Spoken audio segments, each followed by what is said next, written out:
अब जैसे नाड़ी पकड़ के जो बीमारी बताते थे, रोगी का रोग, कौन कौन से रोग तुमको है, ऐसे वाले वैद्य बहुत कम हो गए, बहुत कम है।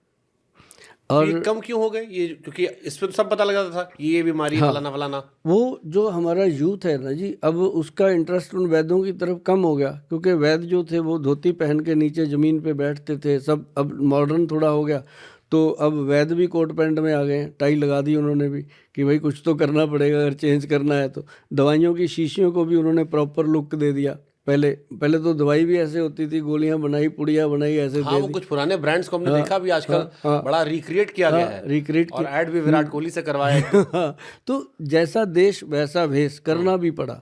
तो मैं कहता हूँ बहुत अच्छी बात है जो कर रहे हैं, बहुत अच्छी बात है। लेकिन ये चीज़ें लोग अगर घर पे बनाएं, जैसे मेरा काम है, मैं लोगों को इतना अवेयर करता हूँ कि जो भी चीज़ आप घर पे बना सकते हो वो बनाइए। और सेहत को संभालने के लिए सर बहुत सारी चीज़ें हैं, अगर अपने घर में बना ली जाएं, उनको टाइम टू टाइम यूज़ किया जाए तो कमाल के। आऊँगा। तो क्या आयुर्वेद जो है वो केवल शाकाहारी आहार से ही जुड़ा हुआ है? ऐसा नहीं है, दोनों लोगों से जुड़ा हुआ है। जो मांसाहारी आहार है इसमें वो भी आता है, लोगों को बताया जाता है कि आप इतने कैलोरी ये ले सकते हो, इतने कैलोरी ये ले सकते हो, मटन ले सकते हो या चिकन ले सकते हो या फिश ले सकते हो, वो सारा बताया जाता है पेशेंट टू पेशेंट। लेकिन आयुर्वेद ये ज़रूर कहता है कि कोशिश कीजिए कि मांस को ना इस्तेमाल कीजिए, क्योंकि जीव जो होता है, अब जीव को भी बहुत सारी बीमारियां हो सकती हैं।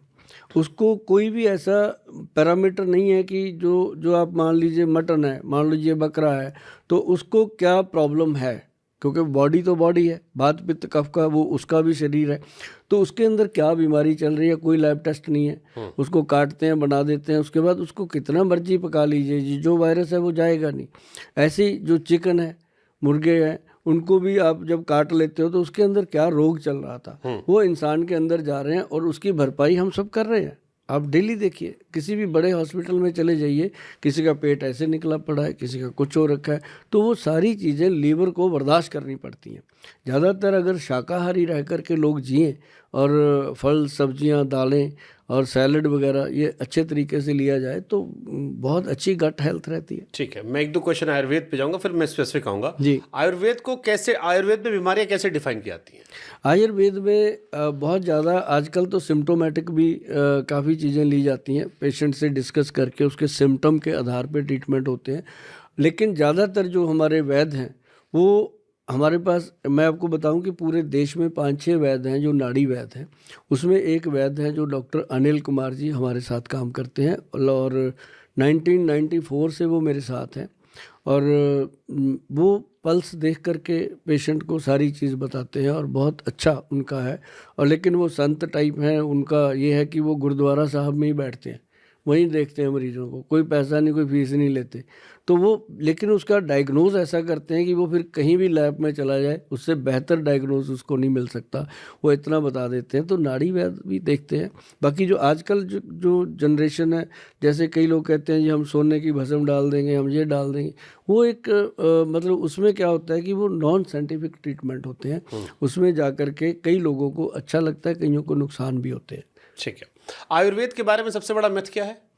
आयुर्वेद के बारे में सबसे बड़ा मिथ है कि ये दवाई जो है रोग को जड़ से ख़त्म कर सकती है, और सिर्फ आयुर्वेद ही है जो आपको बीमारियों के साइड इफ़ेक्ट से बचा करके बिना साइड इफ़ेक्ट के बीमारियों को ख़त्म कर सकता है।